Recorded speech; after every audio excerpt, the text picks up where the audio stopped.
শিৰত থকা ৰঙা সেন্দুৰকণৰ মূল্য কি? শিৰত থকা ৰঙা সেন্দুৰখিনি এগৰাকী নাৰীয়ে কিয় লয়? বিবাহৰ পাছতেই শিৰত কিয় ৰঙা সেন্দুৰ আঁকি দিয়া হয়? যাৰ কাৰণবোৰ আপুনি জানেনে?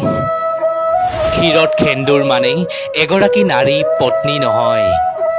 শিৰত সেন্দুৰ দিলেই কোনো এজন পুৰুষ স্বামী হৈ নপৰে। পতি আৰু পত্নীৰ মাজত যদি বুজাবুজিয়েই নাই তেন্তে শিৰত সেন্দুৰ কিয় দিব লাগে?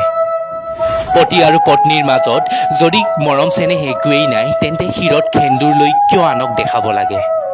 শিৰত থকা ৰঙা সেন্দুৰকণৰ মূল্য এগৰাকী নাৰীয়ে বহু ভালকৈয়ে বুজি পায়। শিৰত সেন্দুৰ লৈও এগৰাকী পত্নী অসহায় হৈ পৰে।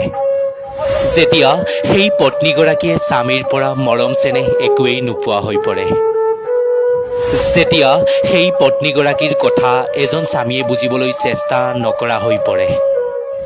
যেতিয়া সেই পত্নীগৰাকীয়ে স্বামী থাকিও অকলশৰীয়া অনুভৱ কৰিব লগা হয়, তেন্তে আপুনি কওকচোন শিৰত থকা ৰঙা সেন্দুৰকণৰ মূল্য আছেনে? দুচকুত হাজাৰটা সপোন বান্ধি এগৰাকী নাৰী আপোনাৰ পত্নী হয়। সেই পত্নীগৰাকী গোটেই জীৱনটো আপোনাৰ লগতেই কটাব লাগিব। দুখৰ মাজতো সেই পত্নীগৰাকীয়েই সুখ বিলাব লাগিব। শিৰত সেন্দুৰ দি এগৰাকী পত্নীক আপুনি অসহায় নকৰিব।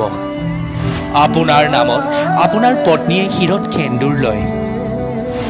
এগৰাকী নাৰীয়ে পত্নীৰ দায়িত্ব পালন কৰিয়েই আহে। তেন্তে এজন পুৰুষে কথাবোৰ বুজিবলৈ চেষ্টা কৰিব নোৱাৰিবনে? পোহৰ লাইভৰ আজিৰ প্ৰতিবেদন এগৰাকী অসহায় পত্নীৰ ওপৰত আছিল। আপোনাৰ পত্নীক আপুনি অসহায় হ'বলৈ নিদিব। এগৰাকী পত্নীৰ মনৰ কথাবোৰ আপোনালোকেও বুজিবলৈ চেষ্টা কৰিব। আপোনাৰ পত্নী সুখী হ'লেহে শিৰত থকা ৰঙা সেন্দুৰখিনি জিলিকি পৰে। মৰম চেনেহ থাকিলেহে এখন সংসাৰো ধুনীয়াকৈ চলে। ধন্যবাদ।